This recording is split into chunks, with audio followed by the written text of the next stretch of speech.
we're dancing today, and that's a good sign. Technology, our greatest friend and our greatest foe. But just a great friend, no foe about it. James Lott Jr., the super organizer himself, in the house today. Fire! Nobody ever does that. See, we don't acknowledge my existence. Why? You saying my name back? That's cool. I do. I acknowledge your existence, Roxy Stryer. I do. I appreciate that, and I will take it. For those of you guys tuning in live, like every time I feel like technology can come down and say a big F you to this show, it just does.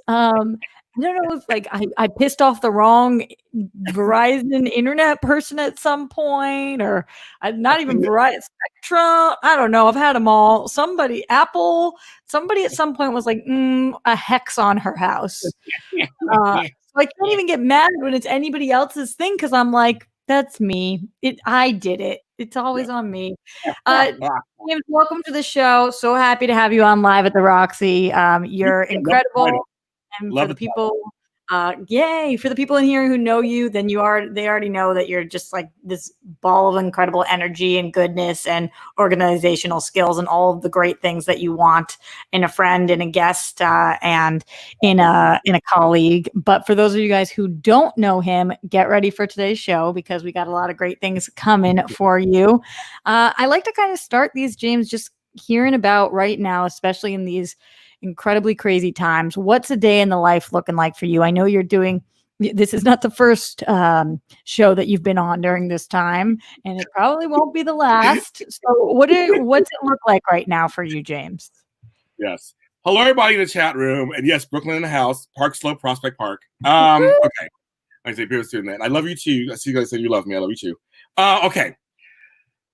Great question. How am I doing? I always say I go day by day. 2 years ago, actually on July 2nd, it'll be 2 years ago, I got Bell's palsy, a very severe case. As you know, I was out for almost a year. So it's my first time at the rodeo, being at home and quarantining and around people. But this does feel different. And the day in the life of James Lott Jr., I'm busy anyway. As you know, I do 10,000 different things on a regular time period in life. It has gotten busier. It's just literally gotten busier, and I couldn't be happier because it allows me to do all the things I love to do, but also give back to my communities. And I have several communities I'm part of. And so I don't turn down opportunity like doing your show or anybody's shows to do them and talk about various things. And I wake up, I meditate every morning first. So I meditate for about an hour. I have a beautiful garden. Many of you have seen it on my pictures everywhere. It's my garden. Things are fruiting and blooming. And so I sit out there, and luckily in LA, I can do this. I sit outside in the morning because it's beautiful outside. And I meditate for an hour before I do my first email, Full hour? Full hour. Wow. And what does for you, because I know meditation is different for everybody, what does meditation look like for you? So to give people a little context, I have a doctorate in divinity. I'm also an ordained minister. So I actually take my Bible out. I know I do all kinds of stuff. I take my Bible out and I actually read different passages in the Psalms. Psalm 91 is the passage I start with every single time. It's a protection psalm. Every day. That's what you start with every single day. Wow. Single day. What if you're traveling? Same thing. I find out every day before I start. So what I do is, it's a great question. So what I do is, I'm an organizer, so my days are scheduled. What I do is, if I have to be somewhere by 8 o'clock in the morning, then I account for that in the morning. I get up at 6. And from 6 to 7, I meditate. If I'm starting at 9 o'clock, same thing. Like I take into account what my day is going to do. There's no excuse for me not to meditate. I feel like I'm a better person when I meditate that day. So you never decide, today I'm going to sleep in and skip meditation? No. Wow. And how long has it been like that for? For about 6 months now. When you go through a life-changing condition, the motivation comes really easy. Where you see something works. I meditated when I was sick. I couldn't speak. My left side of my face was paralyzed. You guys don't know this. And I couldn't talk. So I had to do something to keep my mind from going crazy. And meditation, I don't have to speak when you meditate. You just use your brain. And so I go into that life-changing experience. I'm like, I know it works. I know it works. I know it works. So every day, that's my motivation, is to get up and do it. Interestingly enough, James, you are not the first guest we've had on the show who had Bell's palsy.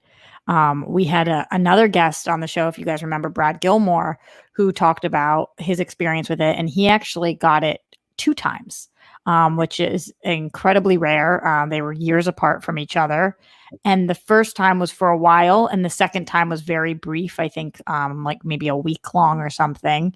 But I know for everybody, it's extremely different. When you got Bell's palsy, were you aware of even what it was?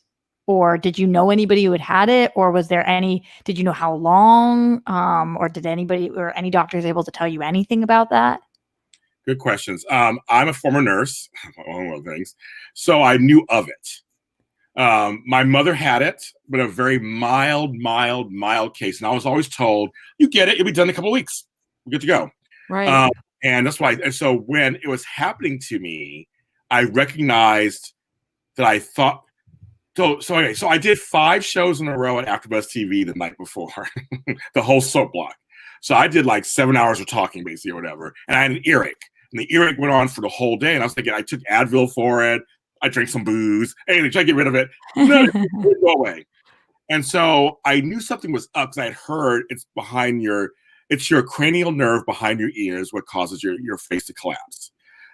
So I said, there's something wrong back there. So when I woke the next morning and my mouth was moving weird and it was like starting to get numb, I was like, I called my mother and go, there's something wrong. I'm going to the hospital. So they tested me for stroke. And they tested me because I'm at that age. They tested me for Bell's palsy. And I sat there, and when they determined it's Bell's palsy, they said, well, there's nothing we can do. They give you a steroid, they give you prednisone, and they give you a cyclovir for the virus parts, because it's a virus that enters your body.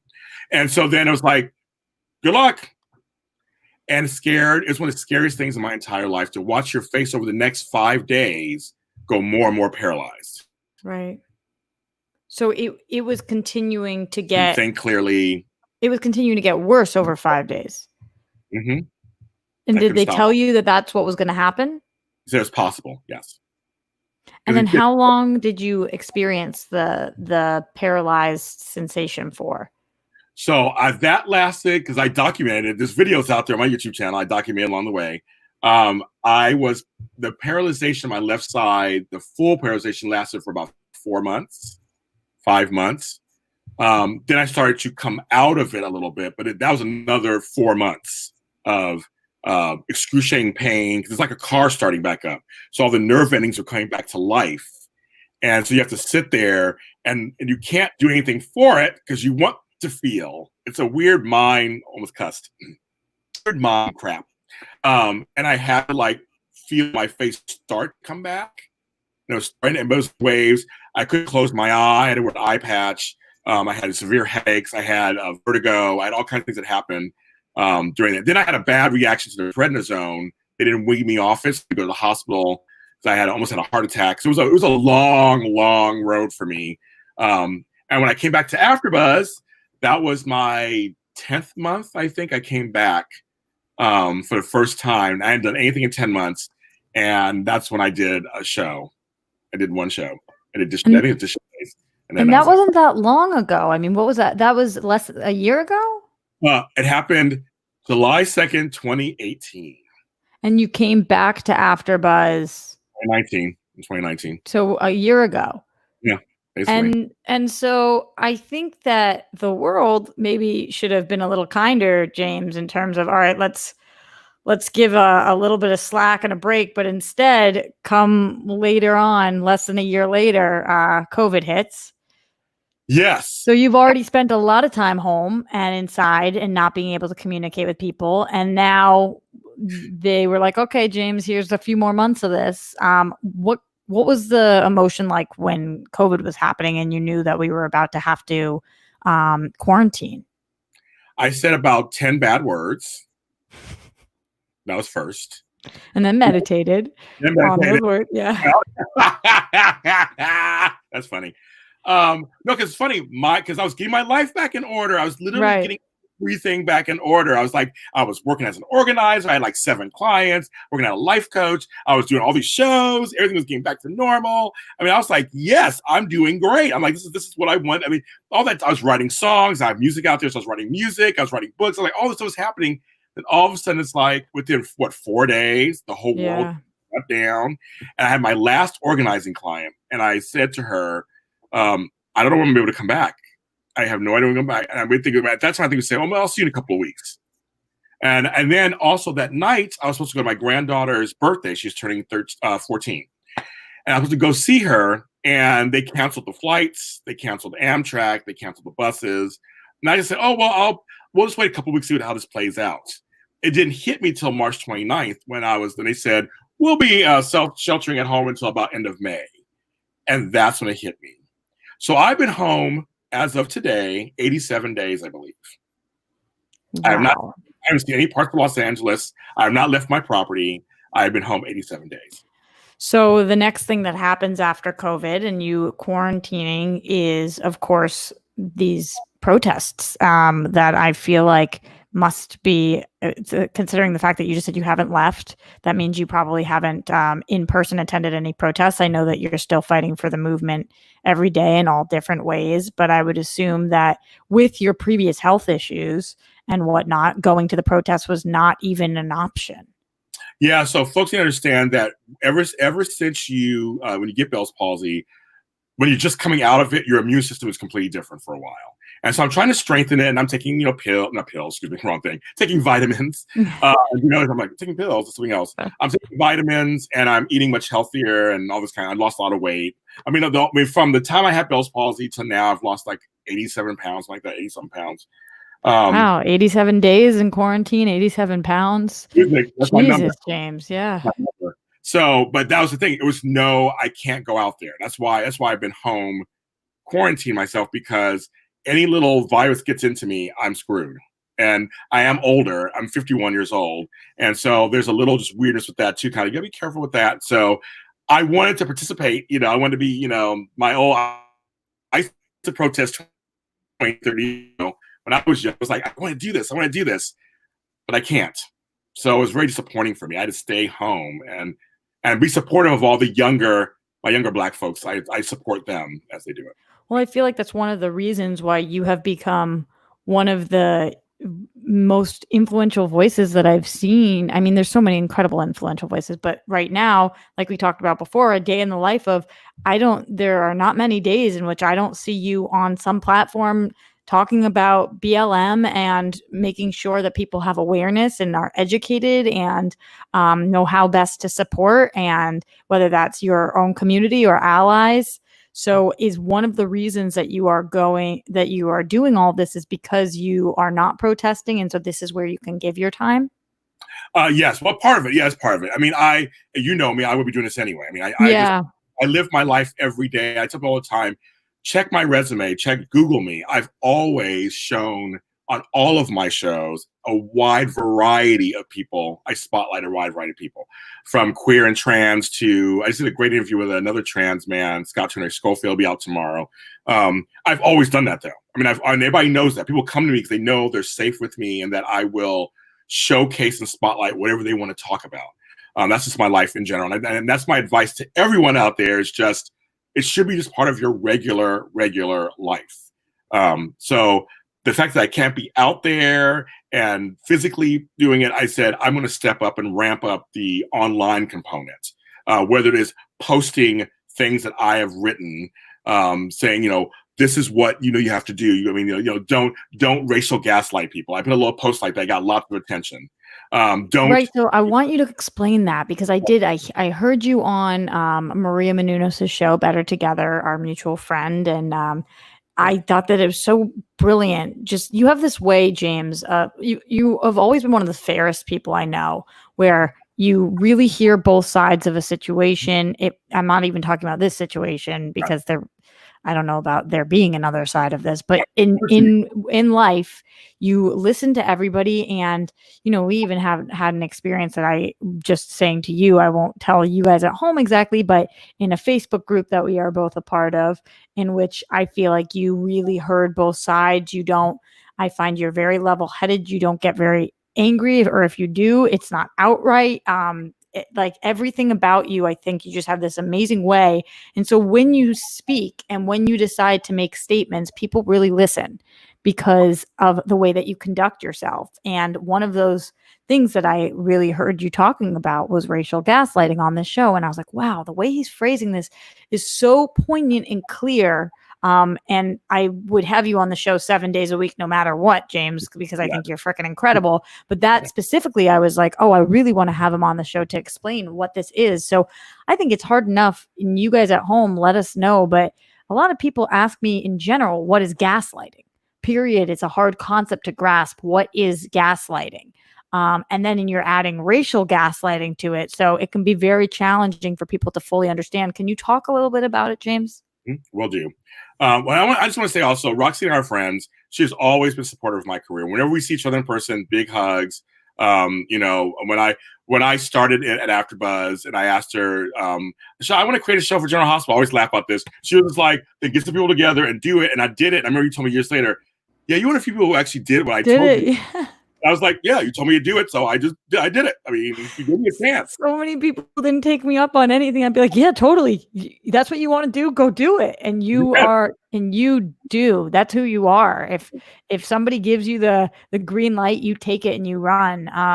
And for so many, and I'll continue to compliment you through the entire show because for so many reasons, I just think you're incredible. But sorry, continue. I want to make sure you people know that you did that, and I was just like, yeah. Oh, thank you, everybody in the chat. That you're nice. Okay, so I basically compliment me too. I'm like, thank you, I'll take it. No, racial gaslighting. There's several kinds of gaslighting, and it's usually towards marginalized groups. So gaslighting, of course, like the movie Gaslight, which is Hitchcock, which is my favorites, where you make someone feel like they're crazy. They feel something, they see something, they believe to be true, and you're telling them it's not true. And again, you're trying to get them to think the way you think. So, for example, racial gaslighting is, James, you sure that was racism? Are you sure about that? Because, I mean, he did call you the N-word, or did he call you the N-word? I don't know. I'm like, well, he basically said the N-word right in front. Well, I don't know. I mean, maybe you're just being too dramatic. Maybe you're a little overboard. I think you need to calm down. Like, that's racial gaslighting. Like, I'm crazy. Or, following around the store because you're black. I mean, like, they're following me. Don't they follow everybody around the store? Kind of. I'm like, I'm the only black person there. It's like 3 people follow me around the store. And no, I think it's because they just want to make sure you may want something. I'm like, but why is security guard following? And I'm here at Ross. I mean, there's things that have gone through where it makes you like you're crazy. They do it. They do it so that they shut us up. That's the point. They don't want to hear us have our feelings. It's a way of saying shh. Like I said on Maria's show, they're shushing us. They do it to women. You're being overreacting. You're being emotional. You're being a bitch. You're just like, what do you mean? So he said you have nice tits. I mean, but you do have nice, but you wore that dress. So that's why he said it to you. But I'm at work. He's my boss. Well, what does that matter? You wore it for your attention, right? Like to make you like you're crazy. Like you shouldn't feel offended when your boss says you have nice tits. Like that's what they try to make you seem like you're the one going crazy. And it's happening in the racial world because it's uncomfortable. It's hard to hear. For some people, it's unbelievable, and meaning several ways unbelievable. One, like they don't believe it, but other like they're incredulous to it. They're like, I just don't believe this is happening. Like, really, that happens? So you're hearing this stuff, they don't want to hear it. They'll say things like, I've heard this in the last week and a half of doing shows and various platforms. But James, this is a business page. Why are we talking about racism in a business page? Because people are in business. I mean, like, because I walk the world differently as a businessman than you do as a white person as a businessman. My name, James Harrison Lott Jr., has no cultural connotations to it. It doesn't sound like anything unique. I love my name, trust me, but my parents purposely gave me and my brothers and sisters white-sounding names so we wouldn't have any problems. They did it on purpose. I mean, for my father, of course, and my father was a certain thing too. So, but anyway, you don't know who I am if you don't meet me at first. So when I walk into a meeting and get the, Oh, or they're looking for James Lott Jr. I'm like, I'm right here. Looking for James Lott Jr. I'm right here. I had all those instances happen to me where they're like, oh, well, if we hire you, it changes the face of the company. It's kind of like, it makes it more urban. Oh, because I'm brown. That makes it change the face of the company. So those are the things that happen because out of racial get. They don't want to hear that. They want to make sure it's just quiet. You just assimilate to whatever they tell you to do.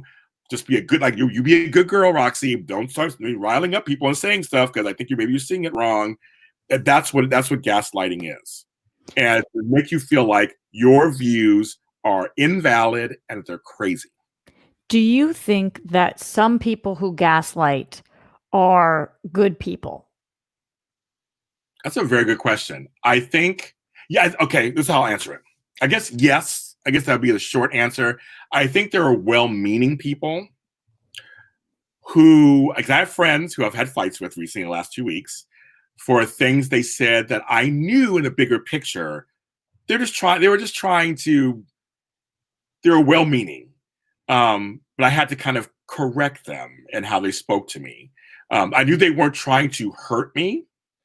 I don't think they're necessarily racist, but the way they spoke was trying to shut me up. Mm-hmm. And I had to kind of just let them know that's not okay, and this is why. And I explained to them.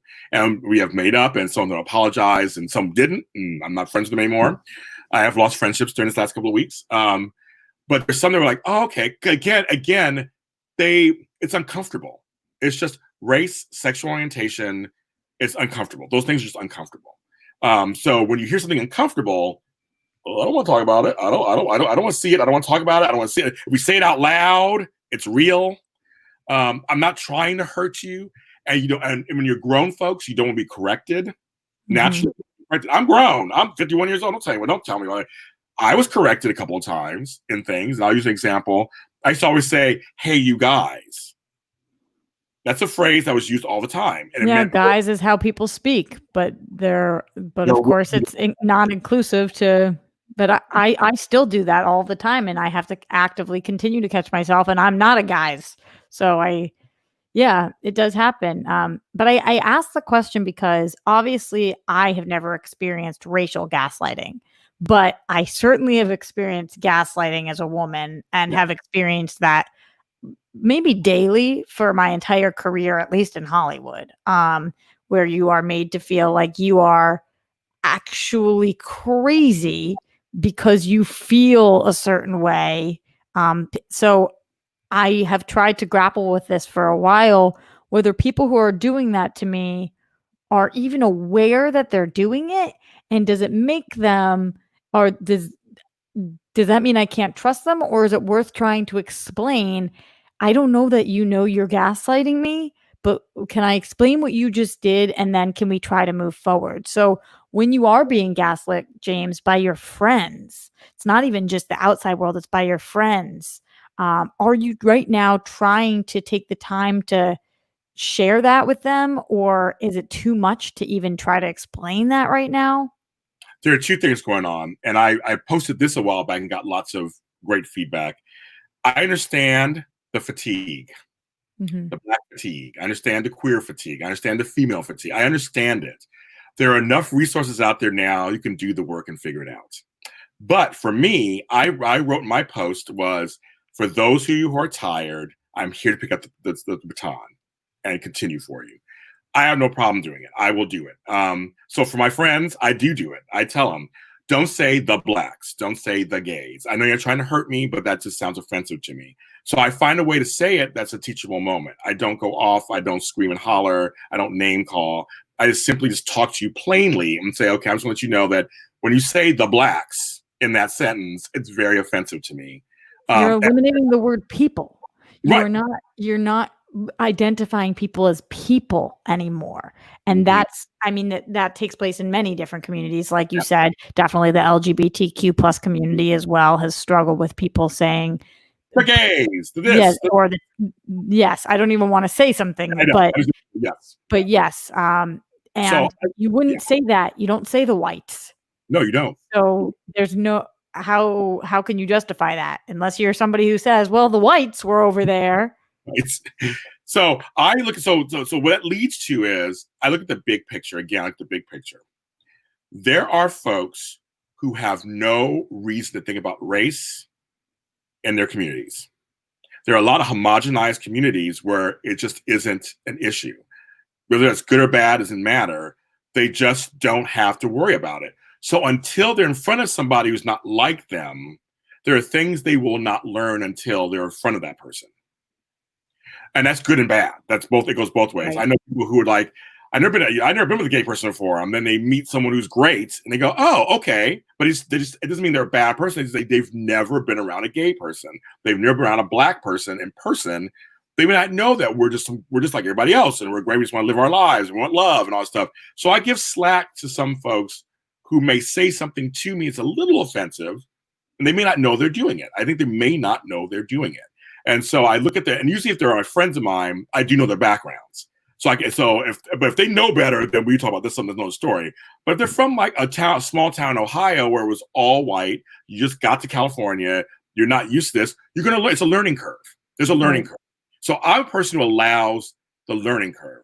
Now I'm gonna say all this with the caveat that I would never tell another black person if they're offended by it and don't want to teach. Totally understand. I would never tell them they have to, because I get both sides of it. I get how tiring it is. They're part of you.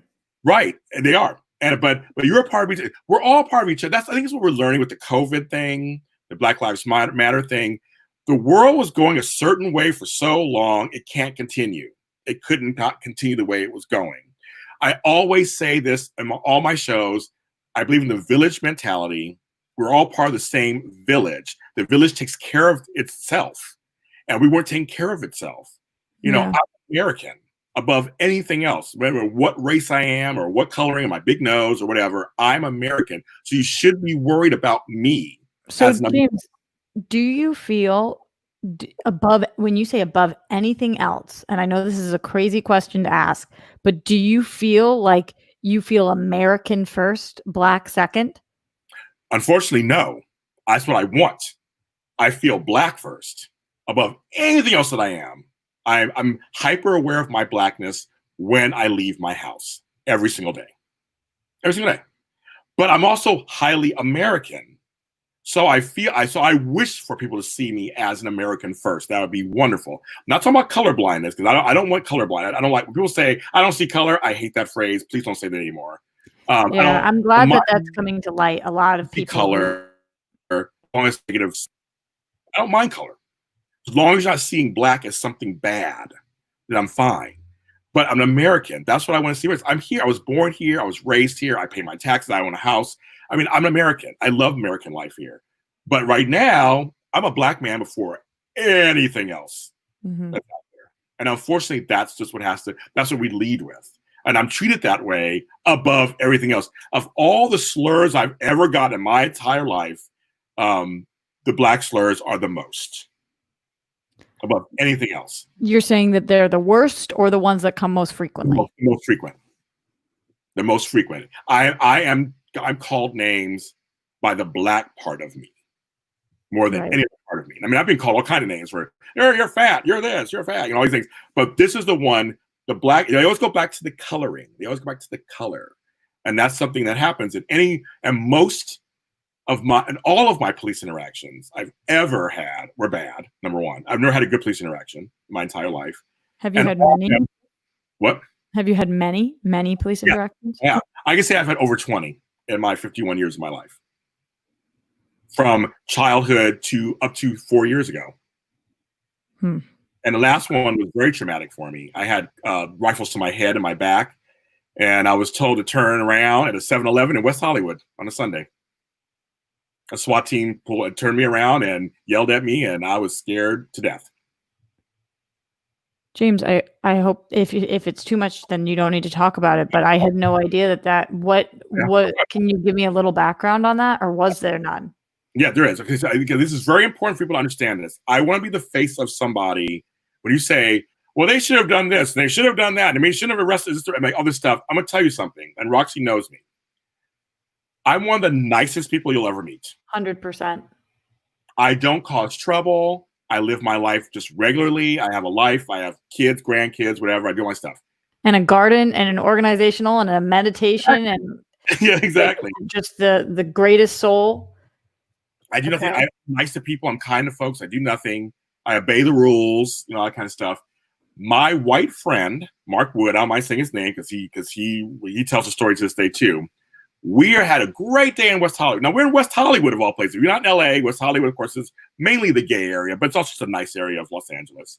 Sunday afternoon, we went shopping, had brunch. You know what you do on a Sunday. We stopped at a 7-Eleven because James Lott Jr. wanted a cherry pie. Yes, I wanted a Hostess cherry pie. I was like, I shouldn't have one, but I want one. I had a good day. And I'm standing in line looking at the people in front of me at the register.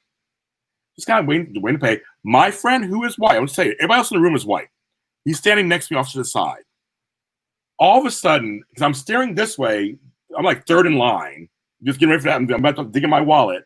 A SWAT team comes in of all white cops, and they start screaming at me to turn around, put my hands up, and get against the freezer.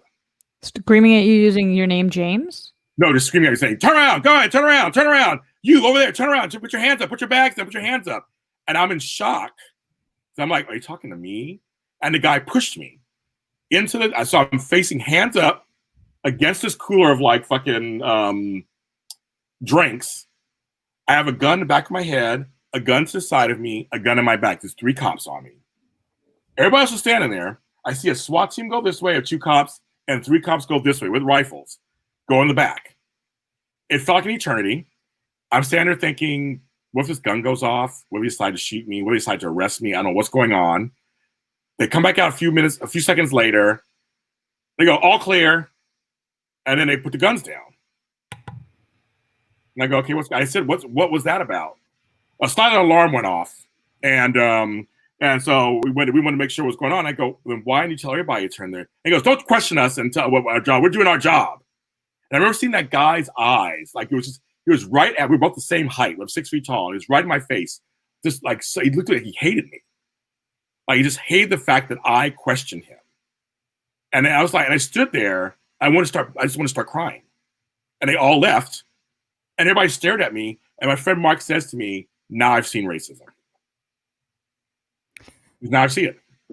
And I didn't do anything. I had no explanation. That was the end of the whole, did you talk to the police department? Was there nothing to even talk? Like, was there any follow-up ever? Did they ever contact, apologize? I'm assuming the answer is no to any of this. Yeah.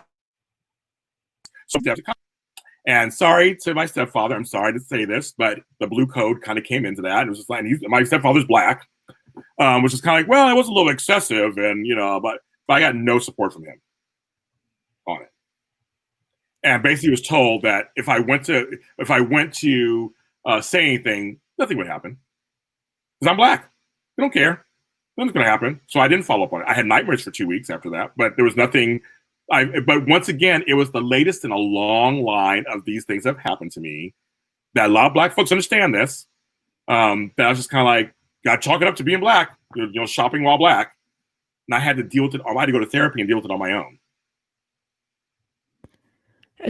Part of me wants to say that I can't believe that, but of course I can, because I'm somebody who's educating myself and watching the news and talking to my friends. And you are one of so many stories that we are hearing even on this show that it doesn't fucking make sense. Like, how is that possible? And so of course you do not feel like an American first, because what happened to you doesn't happen. That's not America. That's not America. You don't get to go to get cherry pie at a store and 3 SWAT members come and put guns to you and then never have to pay for that or explain themselves and leave. That's not, how are you supposed to feel like an American? And what's crazy is I had an incident before that where I was in a car and they said that we had threw something outside the car, which we did. They were like, the windows were rolled up. It was an old car, so it was one of those roll crank window crank. There was no electric window in there. And I remember I was a passenger, and they pulled us over. And my friend again was white. I'm the black one. They came on my side and told me to get out the car. Not my friend who was driving, who was white. They told me to get out the car in the freeway in the cold. and had me have myself against the hood of the car. I wasn't even driving. Because they thought you had littered? I don't know. That's those kind of things that you say. Yeah, I don't even know what that's a stupid question because there is no. Right. So for me, I've been through this. Like since I was a child, I was taught as a kid from my mother, which I didn't realize later. I was little Jamie back then. Little Jamie, when you go to the store, always get a bag. When you buy something, always leave the bag. And I didn't know what that meant at first. It's like, what does that mean? Oh, so you don't think you're stealing. So always leave the bag. When I got a little older, Jamie, always have your ID on you. Always have your ID on you, no matter where you go. Just in case, like, oh, so she was arming me. Right. Because realize I was born during the civil rights movement in the late 60s. I was part of desegregation and busing in the early 70s, which didn't work, by the way. And then I was part of the 80s where there were jobs I could not get because I was Black. Then I was part of the 90s where I was the first Black blank or the first person of color blank at a job, at a company. There are many times where me just getting the job, that was a political statement. And how would you define the way that you just did that with the other decades? How would you define the 2000s and the 2010s for you? So for me, good question. So for me, 2000s were a lot better. I actually had a really good job with a company that really appreciated me. And actually they allowed me, so what I used to do, basically the whole 2000s until I came to LA in 2009, I worked as a farm and ag specialist. I have a degree in agriculture and farm. Why are you laughing? It's amazing. And of course you have another degree in another incredible thing. I'm like, I have this interesting life. I never talk about myself that much. So it's kind of funny that I've had this really interesting life. But I was the only Black person in the company, in the whole association, in the whole country. And I would travel the country, like Des Moines, Iowa, Richmond, Virginia, Hartford, Connecticut, Fort Worth, Texas, Bismarck, North Dakota, and I'd run these conferences. And here I am, imagine me in this dry farmers, agriculture association, running conferences, sometimes with long blonde hair, sometimes with braids, sometimes, all these different things. I had different hairstyles. And I changed a lot of minds just showing up. I have friends still to this day from those time periods. They're like, you were the first guy I talked to who was Black, or you're the first guy. Like I really changed their minds. Wow. By showing up. So my 2000s was literally a chance of, I say education, opportunities by then. A lot of laws were in place by then. So I couldn't get fired just for being Black in many places. The 2010s, well, for me right now, it's been great for the most part. I don't, but it's just, I think it's in the middle. We're still in the middle of kind of, I don't know. It's still kind of continuing to the 20s, I think. James, the 2000s were. I've taken up a lot of your time, and the people have questions. I haven't gotten to any of them, but I do to people who are sharing things and whatnot. I do want to make sure we get to some of these. Yeah. And Samir Tesfai in the Patreon said, as a Black man yourself, how are you dealing / organizing with all the BS injustice that's happening to US by the police and society? # peace be with you. So I know you've talked about that a little bit so far. But in terms of how you're dealing and organizing with all of it, other than meditation, are there any things that you're doing to make sure that your mental health and whatnot is staying intact? Well, I kind of joke and say I've been Black a long time. So, I mean, and what I mean by that is kind of that for a lot of us older Black people, we know this happens. We're a little more, we're used to it. Unfortunately, we're just used to it. When you live it a long time, so my generation, Gen X and baby boomers are before me, we know how it is. So you're not amped up as the younger generations, which I'm glad they're amped up. It's their world. Come on, folks, get out there and create your world. So how I deal with it is I may not watch TV for a day. I may watch Netflix for a day. I may not read online what's going on. I read stuff to be informed, but I take breaks from it just because I know that, I also make this kind of joke. Don't worry, racism will be here tomorrow. Oh, I hate that joke. I mean, I love it because it's from you, but I hate it. That's why I say that. I'm saying it as a tongue-in-cheek thing that's kind of like, don't worry, take a break from it. But unfortunately, the problems that we had yesterday will be here tomorrow. Hopefully we can change that and lessen it. So that's how I deal with it. I just know this is life, and I don't get as amped up as. More things coming in. Glenn Caesar said, meditating for 1 hour every morning, very cool, especially being able to sit out in your garden. And you said it helped in your recovery from a bout with Bell's palsy. I've had a similar experience with meditation reducing my cerebral palsy symptoms. Ooh, okay. Interesting. Wow. Well, because So, it's all okay. So here's the deal: it's mind over matter. It's all mind. I mean, when you're meditating, you're going within. You're quieting the outside, and you're focusing on your body. Your body talks to you. Your body talks to you all the time. It's telling you stuff all the time. We don't always listen to it, or we pick and choose what we listen to. But your body talks to you all the time. So when you're meditating, you're listening. I always say before any change can happen, externally or internally, you have to be an active listener.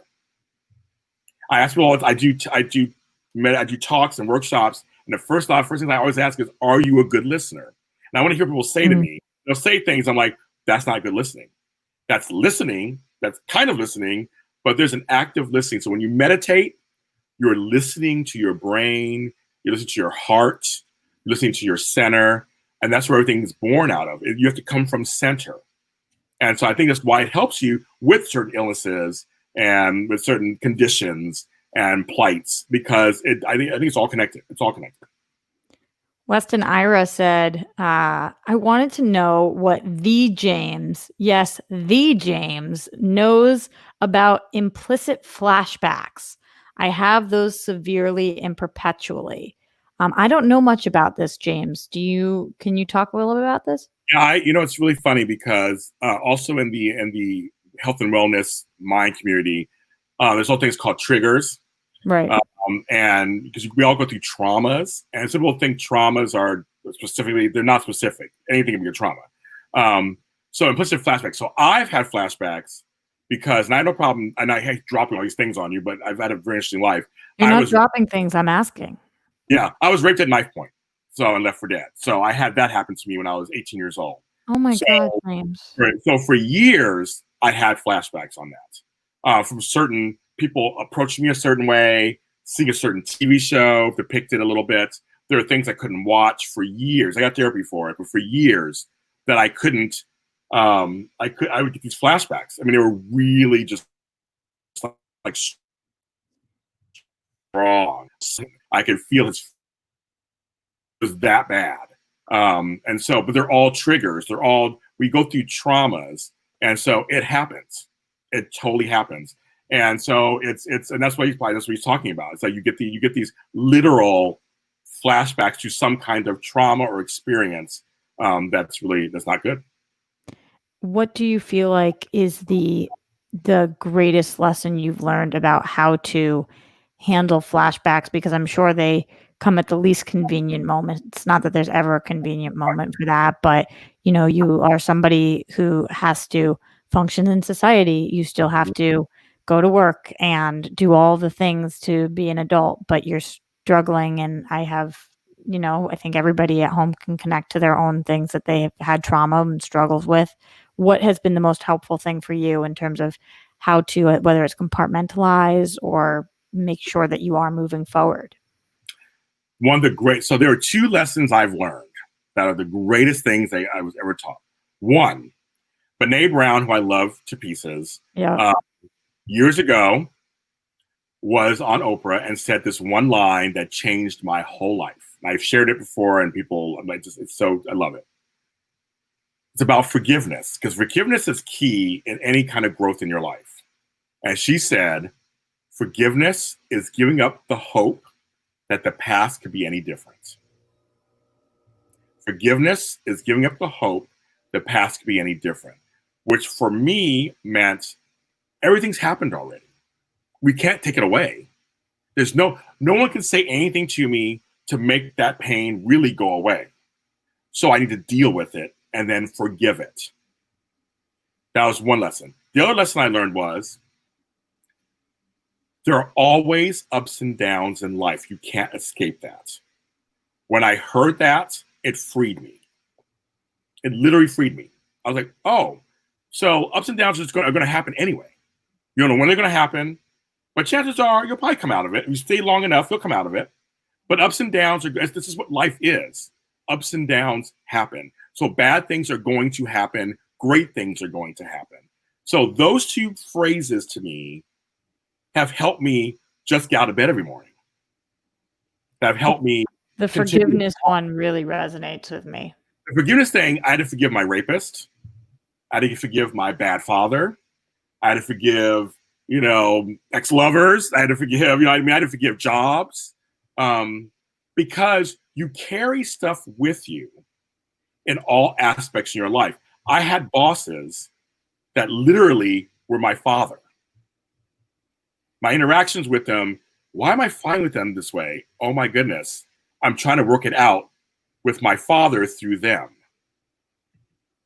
That's not good. They're my bosses. They're not my father. So things like that, you carry stuff, the ripple effect goes on in everything. In my relationship, I would test people before I would even do anything with them to see if they really loved me or really liked me. Because I had been raped by a friend at a job. So it was like, it crossed all the. It was somebody you knew. I was a nurse at the time. I was on shift. And I was a fellow nurse that was like a mentor to me. He was a lot older than I was. We were friends for a year. And then he decided to, when I went to the bathroom one night, decided to knock me behind the head, knock me out. And I woke up to him raping me with a knife to my throat. And then after that at the job, did you leave how did you, what did you even do?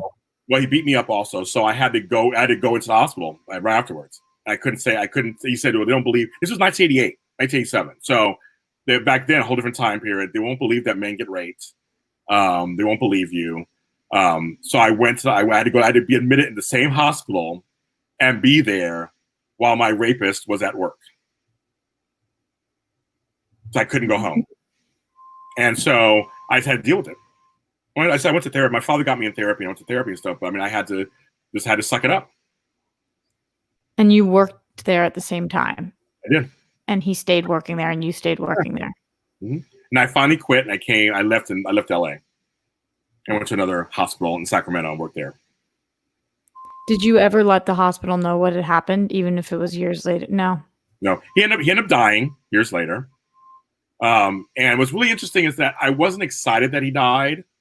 I felt cheated in some way, but I had to forgive myself because they did. For women getting raped was 30 years ago. They didn't believe women. They were certainly believe a big 6 foot, black man. Yeah. They can believe that. They can believe that at all. I mean, they can be like, you got into a fight, but I mean, he really right. I mean, there were things they just weren't doing back then. There was a lot of language that wasn't in place back then. So I try to tell people there's a different time period. Did you ever speak to him about it? No. Never. No. When I heard he died, I was told he died from a mutual friend, and I cried. Of course, I mourned. I mourned a lot of stuff actually, but I didn't cheer his death. I felt that was easy for him. Well, get out of it now, okay, but I have to stay alive and live with it. But then it goes back to the black experience and to a gay experience. It goes to all the other experience. I have to live with everything that I am. I carry it with me everywhere I go. I just live with it. And you got to find a place for it. And that's what I started doing. I said therapy is great. There's nothing wrong with having therapy, folks. And occasional edible. Those things are all good. Amen to that. And I tell people all the time out there. This is advice for all of you out there watching, and now and later. You have to forgive yourself. You have to be softer on yourself. You have to not be so hard on yourself. Your emotions at any given time are valid. It's how it is. There's a lot of stuff out there that will drive you crazy. And it's okay. We understand that. But you have a right to feel what you feel and process it. But you should process it. That's what I implore you to please process it. Because I want all of us to be whole human beings. A lot of us are broken and walking around broken. And that's what Black folks are feeling. 400 years of basically oppression, being treated as second class and third class, even fourth class citizens, wherever that means. Yeah. That's why people are upset now. That's why we're saying this is it. And I'm so happy the young kids are out there doing it because it's their world. I mean, I have hopefully another good 30 years left or so in me. More. We'll see, right? We'll Way see how more. Yeah. But for the ones who are younger, presumably you will live longer than me.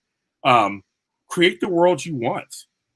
Ask those questions. I say this all the time. Local level, from your neighborhood. I went to a town hall meeting to fight for my street getting permit parking. We wanted it. And so they pass out the papers. They invite the whole public. No one goes, except for a few of us. We fought for it. We made change happen. We have permit parking. So now we have a better situation. 2 blocks over where my sister lives, they don't have that over there. It's crazy. So I'm just telling people, start from your local levels. Read those measures. For what you need. Yeah. Read those bills. I know it's tedious, but you can't complain when they hire a police chief that's not working for you, or a mayor, or a senator, or a council person. Like, you have to see who is representing you. It starts from little small levels, but it makes a big difference. Going back to you guys in here, thank you guys for being so incredible and loving James as much as I do. Thank you, Lewis Cox says, "Hey Roxy, glad that James is in recovery." This was when you were talking about Bell's palsy. Hashtag Black Lives Matter. Thank you for saying that. Also, I know, sorry, I haven't been reading some of these in here earlier on. Let's see, when I don't read them for too long, they go away. But Mark Jason Ali was reminding people that this is going to be good. Go Roxy and click that like button. Appreciate that, guys. Lewis Cox also said, how does James feel about what J.K. Rowling tweeted about trans people?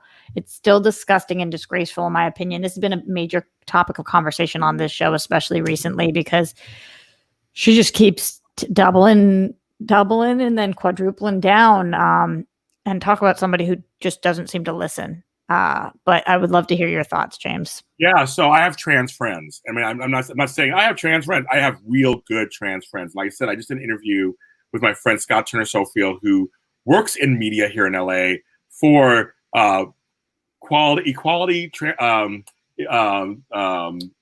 representation of trans in media. And we talked about this in depth, and I agree with him.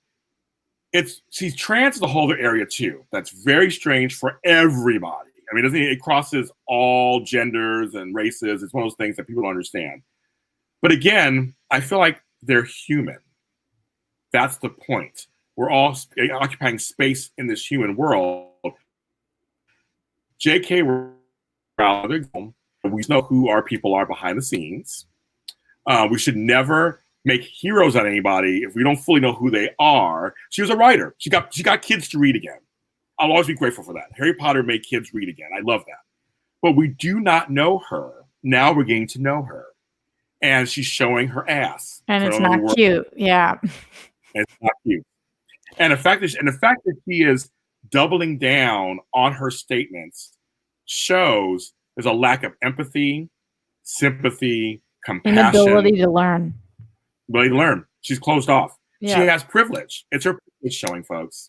It's her privilege. It's her rich privilege. It's her white privilege. It's her English privilege. She's showing privilege. It's her cisgendered privilege. She is showing privilege. She's showing us. Do you know Jayla Rocks? Do you know Jayla from AfterBuzz? Of course, yes. Jayla's coming on Sunday, which I'm so excited about. But I cannot wait until she talks about this and just in general, because it to me is, I hate to use this word as much as I do these days, but J.K. Rowling has been so disgusting the way that she's handled this, and just refusing to listen and acknowledge that she could be wrong. One of the greatest things that the Black Lives Matter movement and protest has taught me is that I have been so wrong about so many things.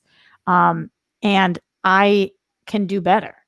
And if you can't say that out loud right now, if you think if you are not a member of the Black community, if you are considering yourself an ally and you think you've pitched a perfect game, you are wrong.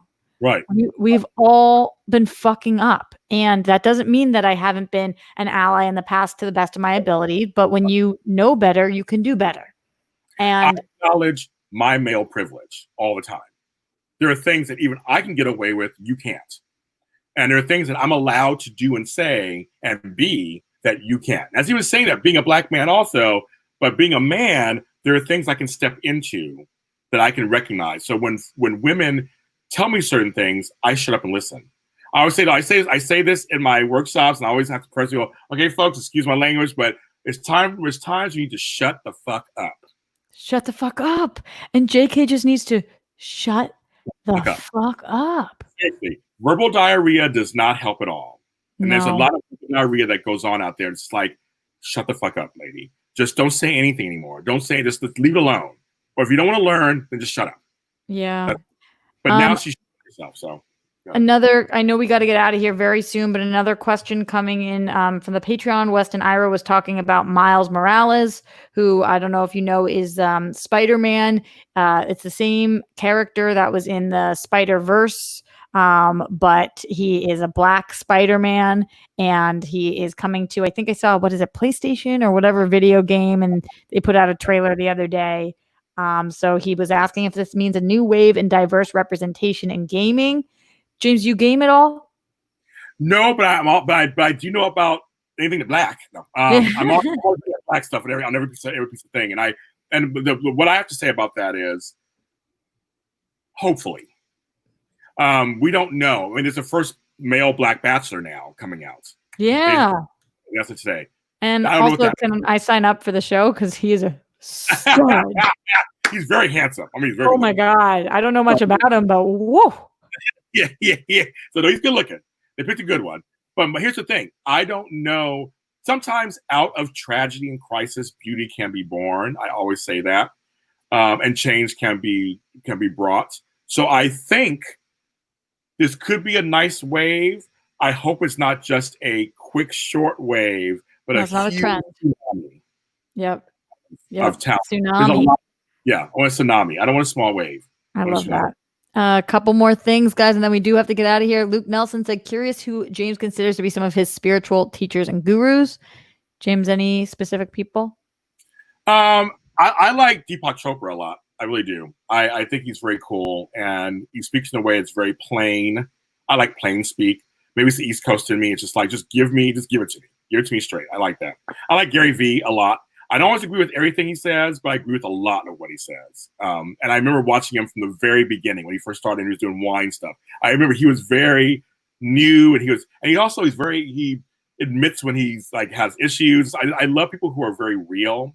Yeah. Who just kind of tell like it is and don't try to, bullshit you or try to be. I like them. I like Max Lucado. I like a lot of the stuff that he writes. He's spiritual. He's Christian. I like a lot of stuff that he writes. I read a bunch of his books. But the books that changed my life actually were the Conversations with God books. They came out in the 90s. And it was Conversations with God book 1, 2, and 3. And they basically come from a point of view of as if God was talking to a person, to a man.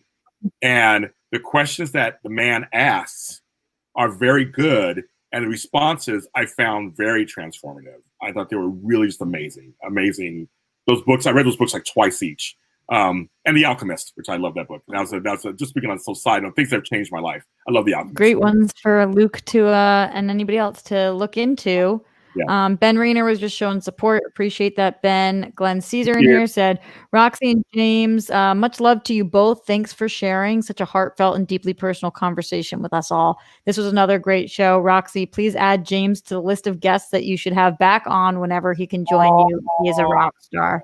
He's on the list. Anything we're talking about. But I want to give a shout out because I saw Ryan Nielsen in here. My buddy Ryan Nielsen was in here. Oh, no way. I didn't see him. Gail was in here. So I want to make a shout out to both my folks. They're both in here saying nice things about me. Who was the second one after Ryan? Oh, Tammy Govea. Oh, Tammy. I didn't see. I miss everything. Oh, yeah. I'm scrolling up. I see Tammy, mind body connection, circling back to everything and everyone is connected. Adore her. She's amazing. And I love Ryan as well. So thank you to them. Yeah.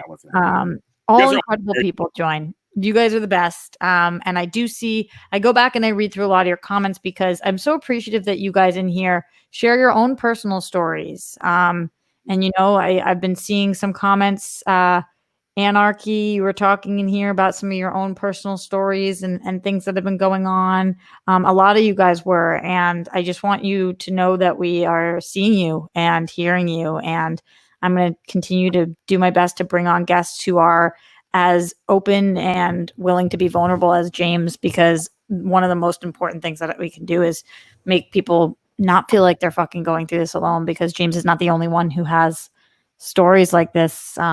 And that's upsetting, but it's also comforting to know that there's it's all of us. I want to say something I think is very important. Yeah. This movement, for any movement to happen, in my belief, is that true change cannot happen until everyone knows there's a problem and everybody acknowledges there's a problem. I feel that we need to look at each other and listen to each other. We need to hear these stories. Please continue sharing these stories. Because conversation is the greatest thing. Discussion is wonderful. Debate is great. It all goes back to connection. And that's what we need. We need to start feeling connected again as a whole. That what Roxy does, what I do, what each of you do in here, it affects again, back to the village. It affects the village. That is been always my number one crusade. On my show, Breaking Into, I did for 4 years on Black Hollywood Live. I always said my goals were to share knowledge, lift each other up, and pay it forward. That was the thing I said every single episode. And that's what I always try to do in my life. James, speaking of what you do in that show and all the things you do, where can everybody support you right now? Where can they find you? I know your social handles are right below you right now for anybody who's watching this, but where can they support what? Go to James Lott Jr. everywhere, basically. I have music. I have an album coming out this Monday. It's a very dark album that I wrote as I was coming out of my Bell's palsy, but it kind of fits what's going on today. It's called Songs from a Dark Place, and that will be released everywhere music is streaming. So just James Lott Jr. Wow. I didn't know that. It'll be my 6th album, actually. James, a man of 15,000 careers. Yes, I do. And I have to show you guys, because my latest book, Sort Out Sunday, Small Organizing Tips That Lead to Large Rewards, is available on Amazon and Amazon Kindle. So go get that. You want some easy tips while you're quarantining? It's really $5. Just grab it. Have that. I love that. That's at James Lott Jr. I have like over 20 books. So James Lott Jr. on Amazon. And then my YouTube channel is JLJ Media. So go ahead and subscribe that page. I have everything I've done at AfterBuzz, everything I've done at Black Hollywood Live, Books to Go Online, any various appearances. They're all in neat playlists, because I'm an organizer, on that page. And all this stuff that I do now. I have like 5 podcasts I do right now. So go ahead and you can watch all the amazing guests that have taken the time on my show. So follow me at JLJ Media. Everybody at home, amazing round of applause for James Lott Jr. Please go follow him. I know you guys will, because he's so incredible. So if you didn't know him before today, I'm so honored to be able to introduce you guys. Tomorrow we will have a show. I think we're going to be talking a lot of news, so I might do a solo, but not positive yet. I'll keep you guys posted. That's at 1. And then on Sunday, like I mentioned before, friend Jayla Rocks is coming on. Gosh, she is just freaking awesome with her makeup line, and just an incredible host as well. And really making moves, and is funny, and just everything. Obsessed with her. You guys are going to be too. So I'll see you tomorrow live at the Roxy at 1. Thank you for joining. Keep the fight going. Stay safe. And James, you're incredible. Thank you for being here with us. Love you.